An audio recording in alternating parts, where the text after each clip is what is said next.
Good afternoon, and thank you for joining us for our daily briefing in the fight against COVID-19. I'm joined today by Dr. Jenny Harris, the Deputy Chief Medical Officer, and Professor Stephan Powis, the Medical Director of NHS England. I'd like first to update you all on the facts about the spread of COVID-19 and the steps that we are then taking in the battle against this virus. 143,186 people have now been tested for the virus. Of those, 25,150 have tested positive. And sadly, yesterday we recorded the highest single increase in the number of deaths as a result of COVID-19.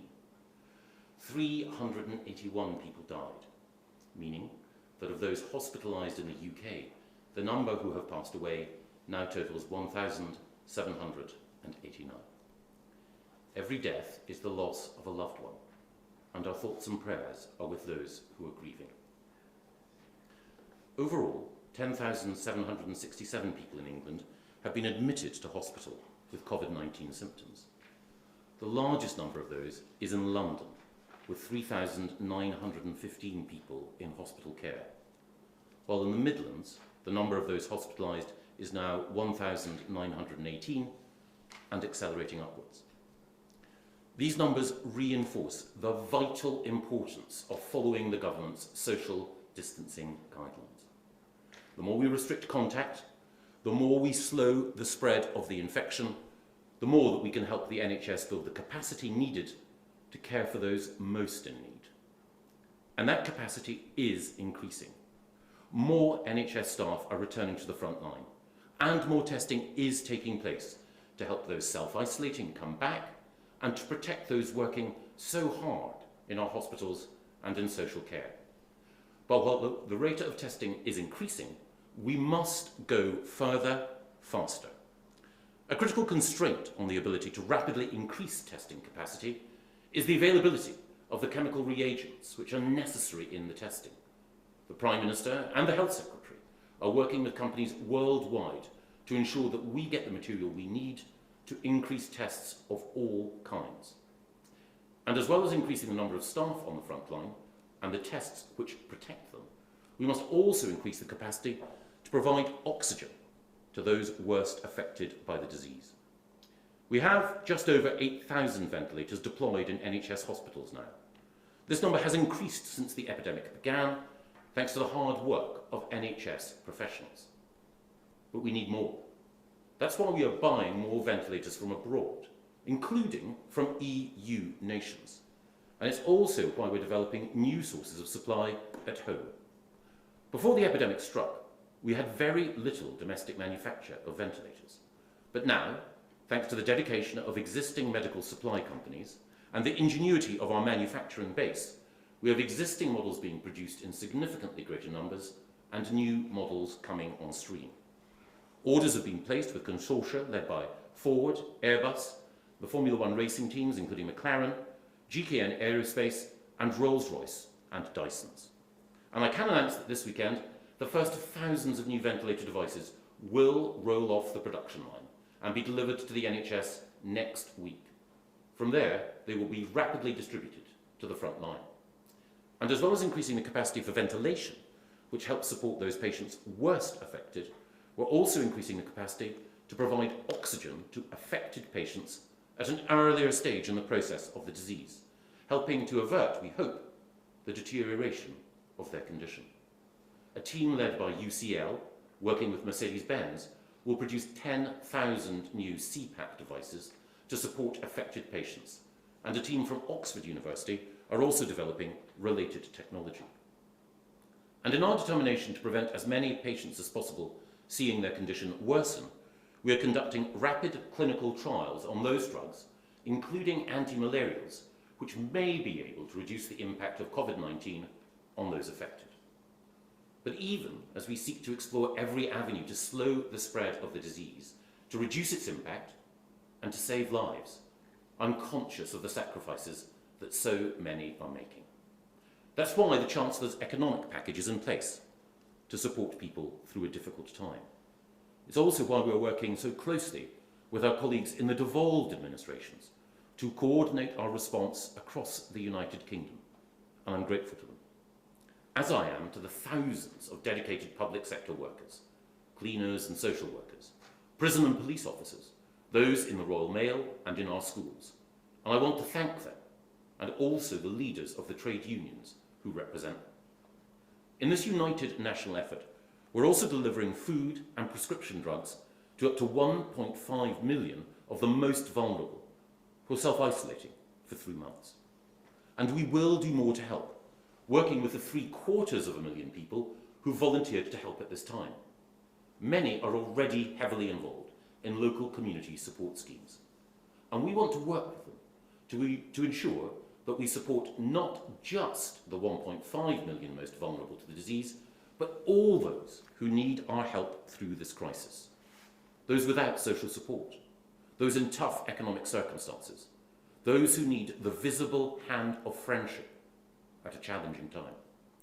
That's why my Cabinet colleague George Eustace and the Food and Farming Minister Victoria Prentice will be leading work with food suppliers, retailers, local authorities and voluntary groups to support our neighbours in need. I also want to thank the men and women of the military who've stepped up their work as part of the ongoing response to coronavirus. 3 RAF Puma helicopters are now stationed at Kinloss Barracks in Murray. These Pumas are working closely with a Chinook and a Wildcat helicopter based at RAF Leeming in North Yorkshire to meet requests for assistance from NHS boards and trusts across Scotland and Northern England. A second helicopter facility covers the Midlands and Southern England, working out of the Aviation Task Force headquarters at RAF Benson in Oxfordshire. Chinook and Wildcat helicopters, normally based at RAF Odium and RNAS Yeovilton respectively, support the southern areas. And these helicopter facilities have been set up to support medical transport across Scotland and the rest of the United Kingdom. The task force is also available for general support, such as moving equipment and personnel to where they are needed across the United Kingdom. And the Kinloss-based support follows the use of an RAF A400M transport aircraft working with the Scottish Ambulance Service to evacuate a critically ill patient from the Shetland Islands to Aberdeen to receive intensive care treatment. I'm deeply grateful for everyone in the armed forces and in the public sector who are doing so much to help us in the fight against coronavirus. And of course, all of us can continue to play our part in supporting them and the health service by staying at home, supporting the NHS and saving lives. Now, I want to ask Stephan to run through the latest data from our Cabinet Office coronavirus fact file. Stephan. Thank you. So our incredible staff in the NHS are working round the clock, pulling out all the stops to prepare for the expected surge in patients with COVID-19. I saw that myself at the NHS Nightingale Hospital in East London this morning and was completely bowled over by the work that is being done there, from a standing start a week ago to a new hospital that will be ready to take patients later this week. But as we have repeatedly said, and as you have just heard, NHS staff cannot do this on their own. Yes, we can increase capacity, but we also need everybody in the country, every one of you, to help by reducing the transmission of the virus, because it is by doing that that we will reduce the number of deaths and we will take the pressure off our hospitals and our health system. And the charts that I'm about to show you will show you why that is so important. So, all the interventions, all the instructions that the government have given, based on the best possible scientific advice, and similar to the approach being taken in many countries around the world, are designed to reduce social contact. In other words, to reduce the chance that the virus is passed from one person to another. And by doing that, the spread of the virus reduces and the number of infections reduces. I'm pleased to say that the great British public are paying attention to that message, and we see in many ways that amount of social contact is now reducing. So this first chart shows you an example of that, transport. And as you can see, the number of people using our transplant services has reduced dramatically over the last few weeks. So for example, you can see in the light blue line that transport in London on the tube has decreased dramatically, which demonstrates that people are paying attention and understand the message we are giving. And there are many other examples that show that that contact is being reduced. As the next chart shows, that plays into an impact on the number of infections. So the less social contact, the less the chance is that the virus can move from one person to another. And that will, over time, reduce the number of infections that we are seeing, the number of people testing positive. And you can see here that we have had a rise in the number of new UK cases, but recently there is a little bit of a plateau. Now, I think it's really important not to read too much into this, because it's early days, we're not out of the woods, we're very much in the woods, and it's really important that we keep complying with those instructions. But as you can see, the number of infections is not rising as rapidly as it was. So green shoots, but only green shoots, and we must not be complacent and we must not take our foot off the pedal. Now, if infections fall, as the next chart shows, that will also translate into fewer hospital admissions. Hospital admissions typically occur a week or two after an infection. And remember, for the vast majority of people, COVID-19 is a mild flu-like illness, a heavy cold. But for a small percentage of people, hospitalisation is required.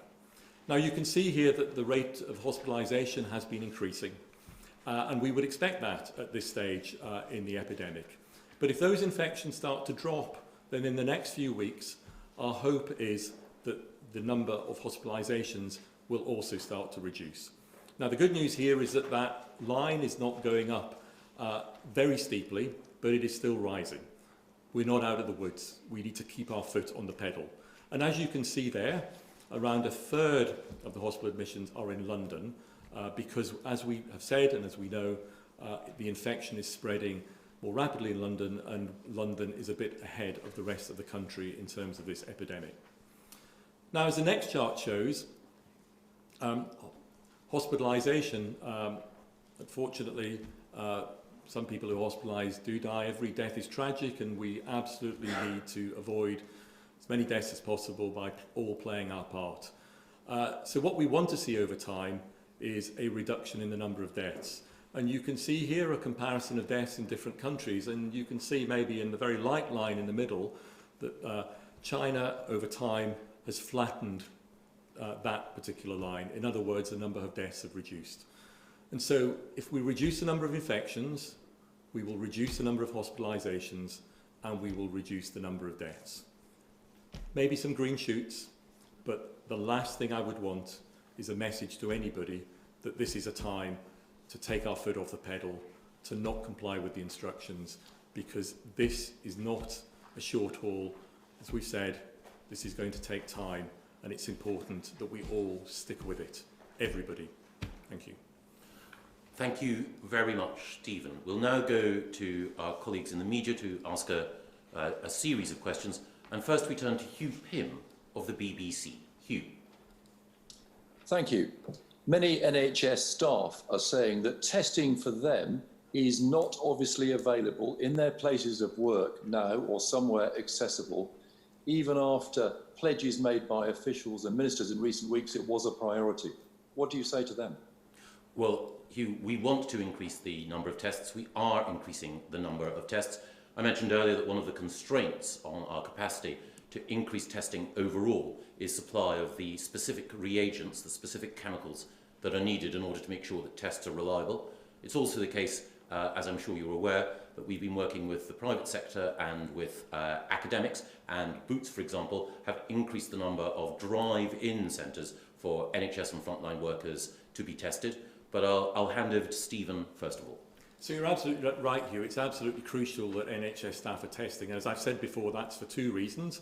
One, because those who are self-isolating because they have symptoms, or are in household quarantine because one of their household has symptoms, they may not have this virus. It's still possible that they have another cold-like illness. And if we know that they test negative or their relative tests negative, then we can bring them back to work. And that's important, obviously, at a time when the NHS is under pressure.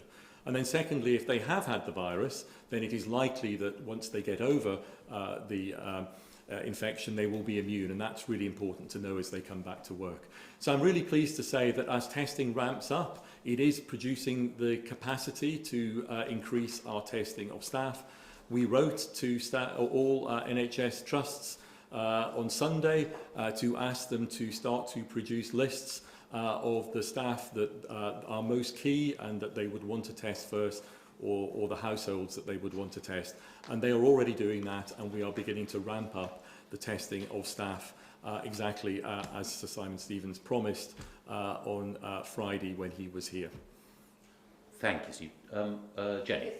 Just to add to those comments, I think you will know that we've been, as Stephen said, ramping up the capacity within the NHS, and we're heading towards 25,000 on that. I think we're up to about 12,700, so that's a steady increase over the last few days. So that represents additional capacity there, as we've just mentioned. But there is, of course, another element to this, which is if you are an ill member of staff, you do not want to be going into your hospital to be tested. We want you to stay away. And the really positive development there would be to ensure that our postal testing system is operational, because that will be much easier both for the staff that we would like to offer that to, and in due course to other frontline workers, and then potentially onto the public. And that testing is ongoing, a bit like the reagent thing. You have to make sure that the time period of the postal sample doesn't allow for the virus to degrade as it goes through, or we'll end up with an inaccurate test. But there is a lot of testing going on for that at the moment, and that will be, I think, a really helpful practical mechanism for NHS staff to use. Thank you very much, Jenny. I'll turn now to Robert Peston from ITV. Robert. Good afternoon. Good afternoon. 3 weeks or a week ago, when the Prime Minister introduced those restrictions on our freedom of movement, he said it would take 3 weeks for us to know whether those restrictions would allow the NHS to cope. Stephen has talked today about green shoots. Does that mean that you are more confident than you were that the NHS will cope? And could you just give us a sense of the data that gives you that confidence, if you are a bit more confident? And a couple of other quick things. Every day we're deluged with statistics about how much protective equipment is in the system, but equally every day doctors come to me and they say they don't feel protected, they are not getting the equipment. Why is there that mismatch between the volume of equipment and it actually getting to people? And then finally, even if the NHS is better able to cope than perhaps we feared a few days ago, there are still record numbers of deaths in hospitals in a short space of time. Are you expecting to give any new guidance to doctors about when it's appropriate to send somebody home to die because they are so frail that the prospect of surviving in hospital is slim, and it is probably better for them and their families that they die with their loved ones? Thank you, Robert. Let me try and answer in part at least the first two questions, and then I'll ask Stephen and Jenny to come in. Stephen is right. There are some signs as a result of people observing social distancing that we may be able to flatten the spread of infection, but now is absolutely not the time for people to imagine that there can be any relaxation or slackening. This is a hopeful sign, but we must be, as Stephen pointed out, wary of over-interpreting any individual day's data. We must ensure that we maintain this united national effort in order to keep people safe. That's the first thing. So I just wanted to emphasise, as Stephen did, that people's efforts, people's sacrifices are worth it. They are making a difference, but we must not let up. On your point about personal protective equipment, we know that just yesterday, hundreds of thousands of aprons, eye protectors, respiratory masks, surgical masks and gloves reach the front line, and there is a 24-hour helpline. If any frontline NHS worker is concerned about not having the PPE equipment that they need, they can call in order to make sure that PPE equipment can be delivered. But I'll hand over to Stephen to say a little bit more, and then to Jenny. Stephen. So I honestly think it's too early to tell at the moment, and I very specifically used the term green shoots because they are just green shoots. And winter could come and those green shoots could turn out to be not the hopeful green shoots that we thought they might be. But I think the next week or two will be critical as we move through. As I said in those charts, there are signs. Sir Patrick Vallance said yesterday that transmission in the community is reducing. That's exactly what we would expect if the public comply with the measures to reduce social contact. But there is a lag, as I described, before we see that in the number of hospital admissions and then in the number of deaths. So I think the next week or two are going to be critical, but this is a start of a battle.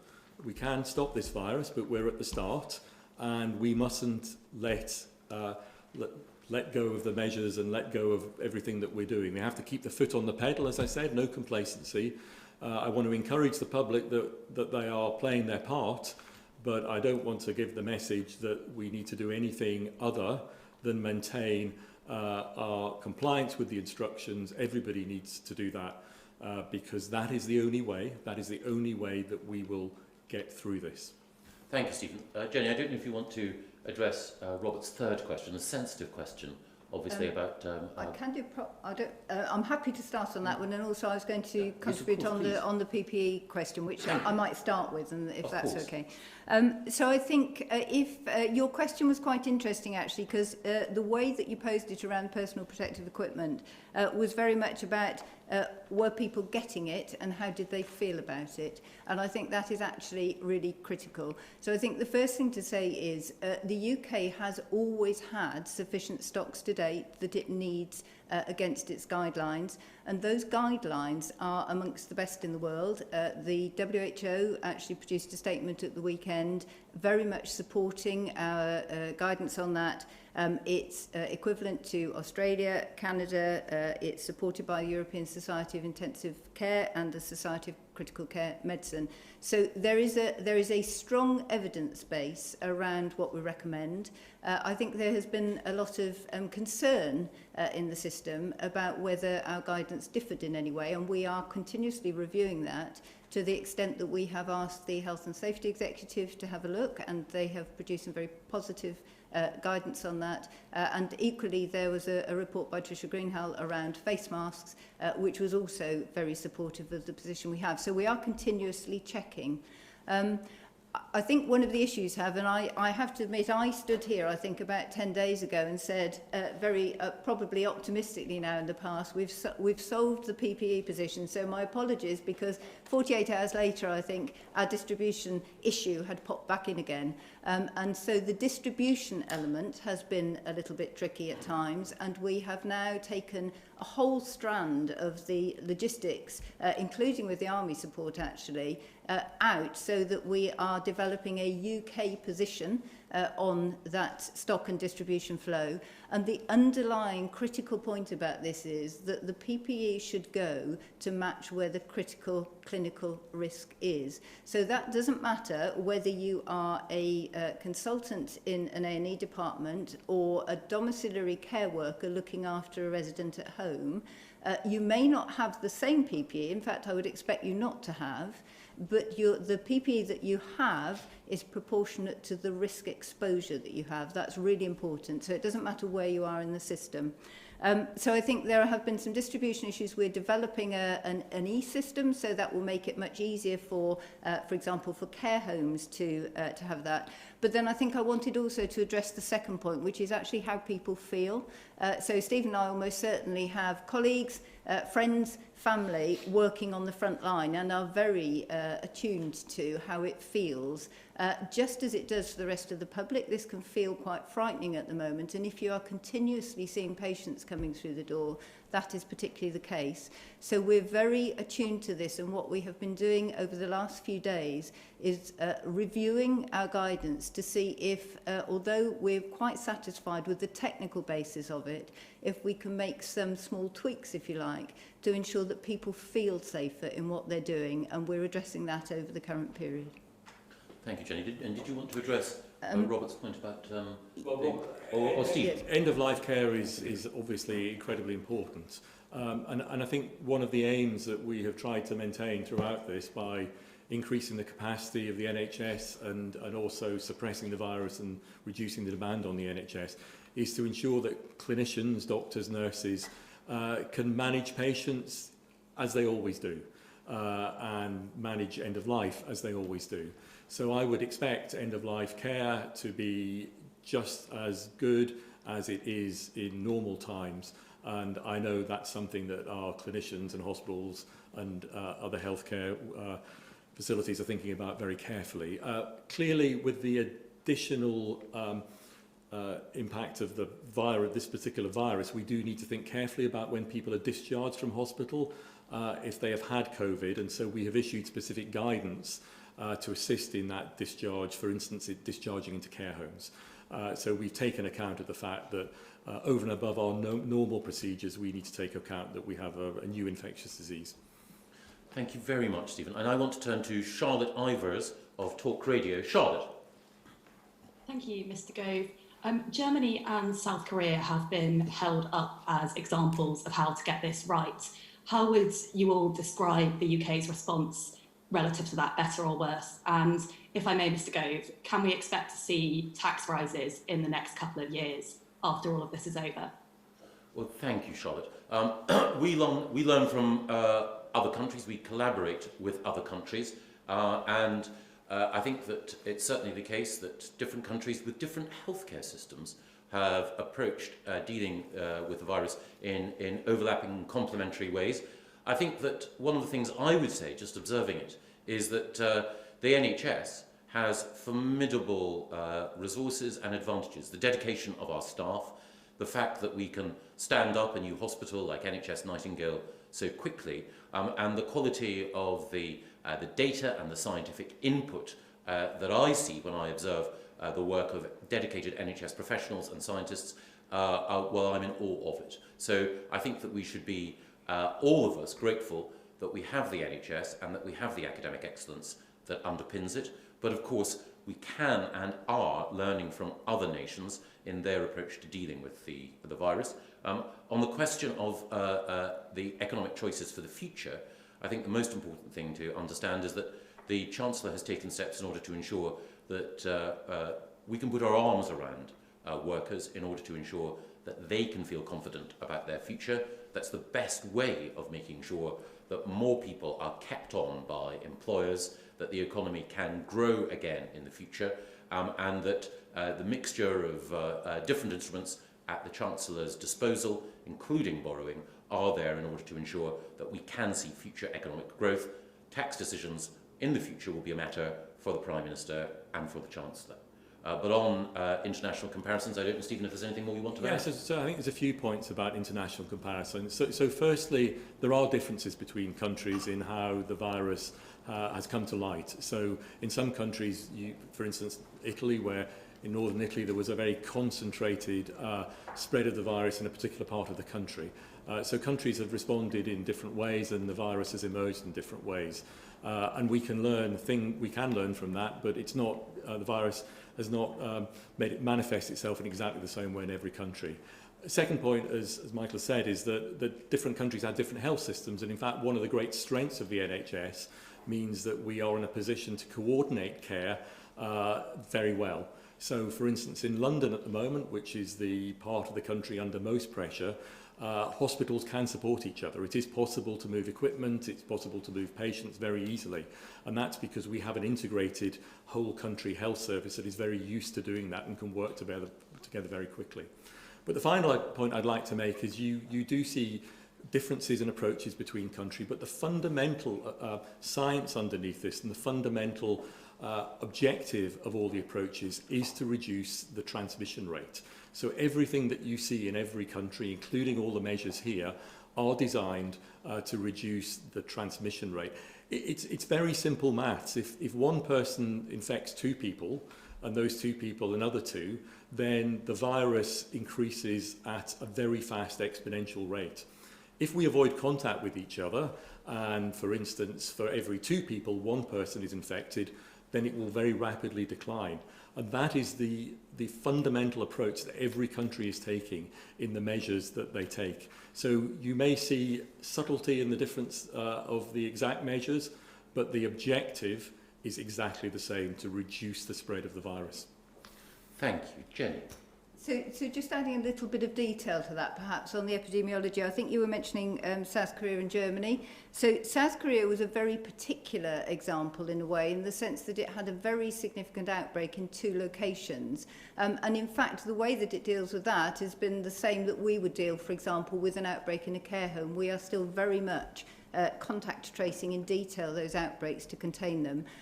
It was a very unusual event. I think they have had 162 deaths for 9,786 cases, and that's probably not too dissimilar a balance to the UK figures actually at the moment, but I'll come back to that.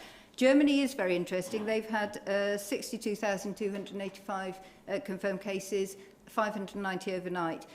But significantly fewer deaths at the moment. But I think what I wanted to use this example for is just to show how difficult it is to compare countries, because in the German testing system, the proportion of the population that have been tested is considerably skewed towards the younger end. Now, in due course, it's very likely that older people will come through their system as well. We really need to, we will not be able to answer this question, to be honest, until right at the end of the outbreak. If we look back in a year's time, we will be able to compare who we tested, what the demographic of the population was, how many people of what age, the different geographies and the different testing principles. But it is not possible to do that at the moment. But I think just to reassure viewers, we have looked particularly, we always want to learn from other countries, and a colleague of mine has spoken directly with the epidemiologist at the Robert Koch Institute in Germany to ensure that we are, as Stephen said, using comparable techniques and that we're not missing anything that we could be applying here. Thank you, Charlotte. We'll turn now to Jason Groves of the Daily Mail. Jason. Thank you. The rise in the death toll today is shocking. Can you give us any idea of when the peak might come and how much worse that death toll might get in the meantime? And on testing, you all seem to agree that we need more testing. You've said there's a global problem, but Germany's testing 70,000 a day. We're struggling to test 10,000 a day. Why are we doing so badly? And do we ultimately want to move to a system of community testing so that we can actually get out of this lockdown situation? Thank you, Jason. You're absolutely right. The increase in the number of deaths is deeply shocking, disturbing, moving. And that's one of the reasons why, as Stephen pointed out earlier, it's so important that people maintain the social distancing measures in order to improve and increase the resilience of the NHS and to slow the spread of the disease. We've been asked before when the peak will come. Well, there's not a fixed moment in time. There's not a fixed date like Easter when you know that the peak will come. It depends on the actions of all of us. We can delay that peak. We can flatten the curve through our own particular actions. And on testing, it is important, you are absolutely right, that we increase the number of tests, and that's why the international work that the Prime Minister and the Health Secretary are leading is so important. But I'll just ask Stephen and Jenny to say a little bit about some of the testing comparisons which may or may not be valid and some of them which are perhaps more illuminating. Stephen. So maybe on the deaths, so deaths numbers will vary from day to day, and I think what's important is to look over a number of days rather than from one day to the next. For instance, over the last few days we've seen a decrease. So I think it's important to look at a series of days rather than an individual day. But as I said earlier, the sequence of progress that we will make here is that we will likely see a reduction in the number of infections first, followed by a reduction in the number of hospitalizations, probably a week or two later, and then finally a reduction in the number of deaths, because that clearly is a sequence: infection, hospitalization, and then unfortunately for some death. So I expect that we will still see, unfortunately, a rise in deaths because that is the measure that unfortunately we will turn around last. So as I said earlier, on the infections and on the rate of transmission, green shoots, but those green shoots will take a while, if they persist, to translate into reduction in hospital admissions and deaths. And I think maybe Jenny can take the testing question. So I think the important thing is we want to be testing where it is useful. Otherwise it's a wasted effort, and we definitely want to be doing more testing. But you mentioned community testing. We have excellent community testing in this country. That's how we manage normal outbreaks, and we're very successful and internationally renowned for that. And we have applied community testing very robustly and containment during the containment phase. And I know this can be quite difficult for people to understand when you say you're switching to a different mechanism. It's not that we are not testing. What we are doing is focusing on using testing for clinical care as a priority, which I think people understand completely. And then secondly, around getting our frontline workers and actually then everybody back into safe work. At the moment, if you were a member of the public and you tested positive, you would not be taking any different action to the action that we are asking you to do currently. If we send a clinical team out to test you at your home, we will be using capacity we could be using in the health service. But the test that I referred to in an earlier question around a postal test, which we are trying to ensure is a robust test to use, would be extremely useful both for our health service workers, getting families back running again from their isolation, and to understand the epidemiology of the disease. But I think we also need to be back on this, it's the have you got it and have you had it test, because the have you had it test is actually the secret to your answer about the lockdown element. If we know how many people have already had it, we will understand the proportion of the population that could still get it, and that gives us the clue to a number of things. For example, if we are able to develop vaccines going forward, we would know how many people we needed to immunise. If we are going to take lockdown measures off, we can model to say, actually, we know this proportion of the population is still likely to get the disease, so what happens to our second spike, potentially, if we take them off? So those tests are just as important, and at the moment, we have started a number of tests at the Public Health England facility is one, and then other scientists working in testing cohorts of people, groups of people, which are age specified, if you like, so that we can start to get a good idea of how many people in the population have had it, and then extrapolate that number out, so we get a picture for the whole country. So that actually is more of a clue in many ways to managing the end of the outbreak and when we can take the locks off. Thank you very much, Jenny. We'll now turn to Hugo Guy from the Eye. Hugo. Thank you.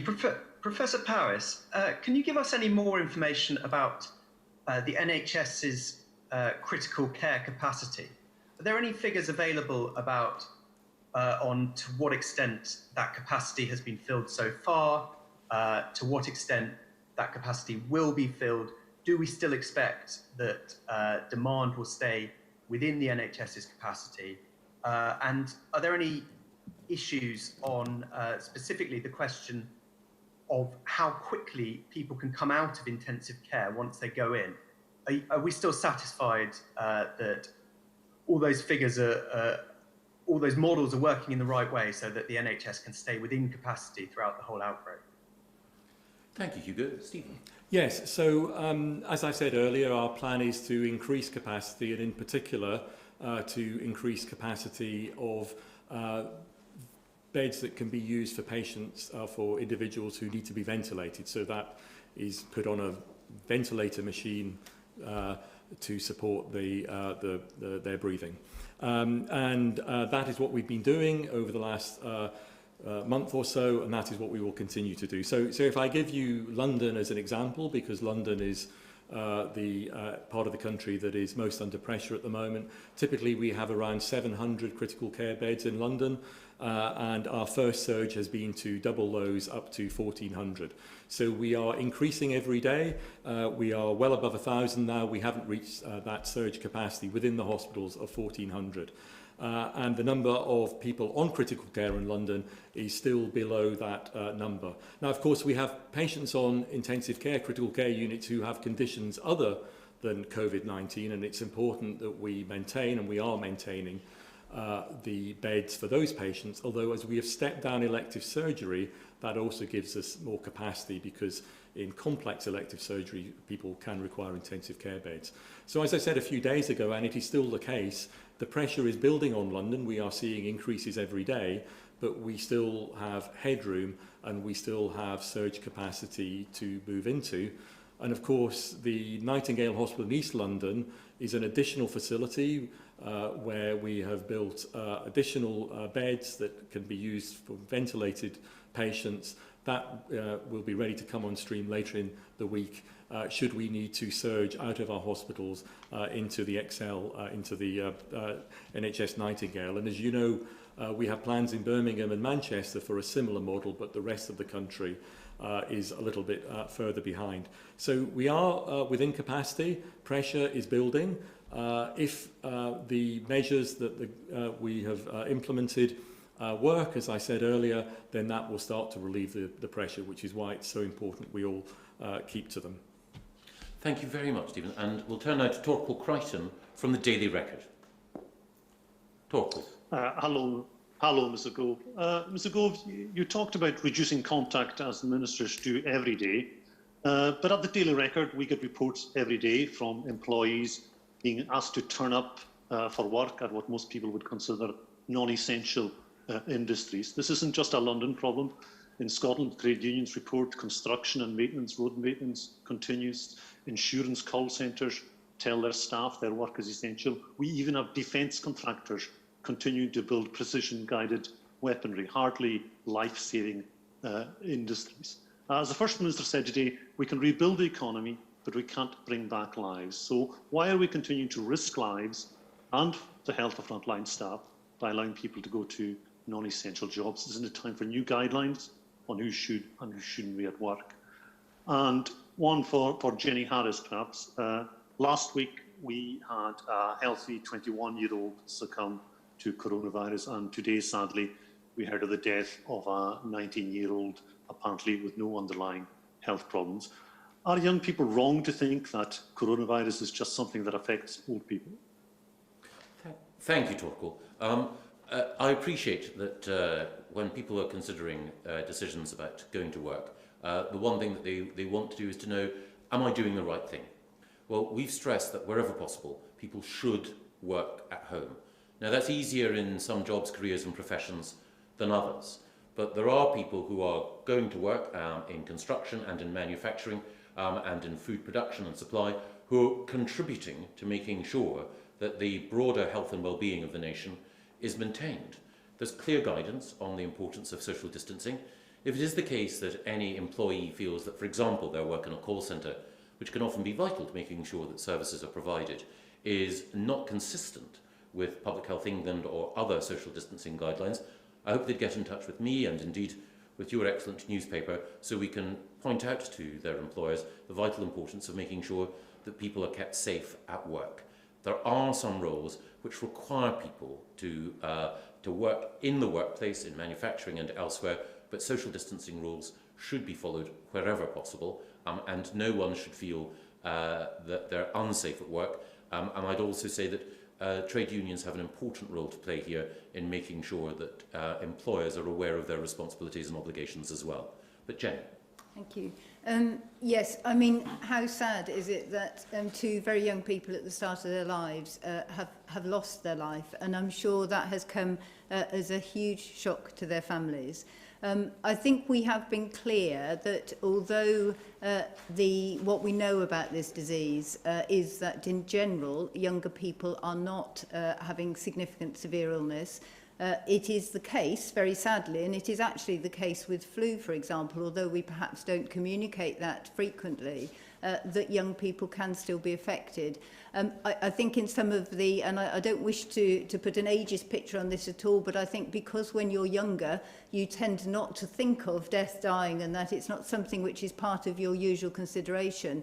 It is quite easy, perhaps, to not think of yourself as a part of the risk or part of the affected group. And so they are really sad reminders that it doesn't matter what age you are, you should be staying at home and observing all the social distancing measures that we have highlighted. And obviously for anybody, regardless of age, if you are ill or if you're self-isolating and you don't start getting better after a few days, then you do need to consult the medical services, dial 111 or 999 as an emergency. Thank you very much, Jenny. I'd like to thank Jenny and Stephen very much indeed for joining me. Thank you all. Thank you.